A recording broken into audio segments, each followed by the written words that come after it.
Well, the last several years at New Student Orientation, we have tried to really increase the presence of the financial aid office during the program. So we not only have a financial aid presentation, kind of an overview, but we have also worked really hard to make sure that students get in for one-on-one appointments either before or after the event, so we can really check up on their individual situations and make sure that the all the financial aid loose ends have been wrapped up before they start the semester, and that also gives the financial aid counselors an opportunity to really talk to students about what students maybe need to borrow versus what they want to borrow and things like that, so they are able to really have a good conversation with those students and about budgeting their money and how much it's really going to cost for the semester, books and those types of things. So really just increasing the presence just at the very first time when the students step on campus is important. I was approached to make compelling content that can be used in video source to show students how to use their financial aid refund check to show how they can live within their means. Now, there's a lot of different ways to deliver that information, and a lot of it's a lot more harder to consume than others. And video content I've found is a really exciting way to keep people's attention and to really internalize the information. So we came up with a whiteboard concept, very much like you see on YouTube, with a fast-moving hand drawing the dry erase board markers images, and we went that way.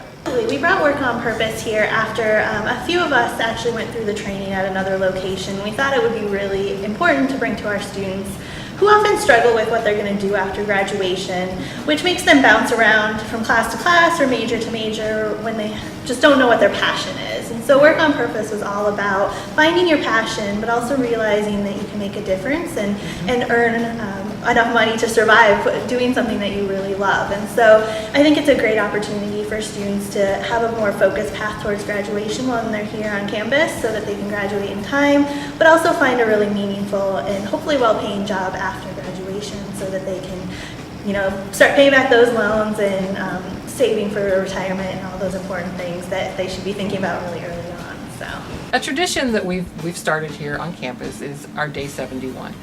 And Day 71 celebration is the 71 days until the graduation date.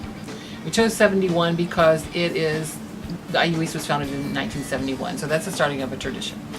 Part of what we did on this day, along with a grad fair and tabling other things that were informational to the students, was to have a session on financial literacy.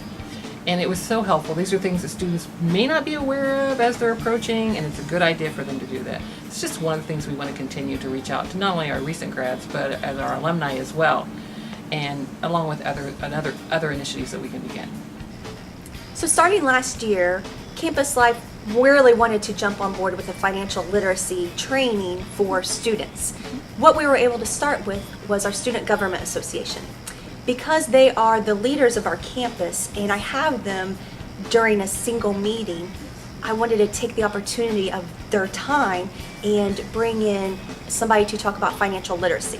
It was really important that they understand how to buy your first car, things to avoid, things like that, renting a house versus buying a house, because these are things that our students are really facing and thinking about right now. Something else, my assistant director of Campus Life, Amanda, has been invited to attend some financial literacy training, which has been great because it's just another way to get some more knowledge to our department about how we can help with the financial literacy training of the whole student body. Then also, and I'm super excited to hear about Chris, our student government. Well, last year he was the treasurer. This year he's the vice president, and he will be a financial literacy peer mentor for the campus. So that's very exciting, and of course he's an accounting major, so it's right up his alley. So that was last year. So to build upon that, next year I'm really looking forward to hosting some brown bag lunches, and Chris is going to be a very key person in organizing that. And then also I really want to do some training with our student workers on campus. We have a ton of student workers on our campus. Some of them are just hourly student workers, but then we also have a lot of work study students, and I want to do some financial literacy training with them as well.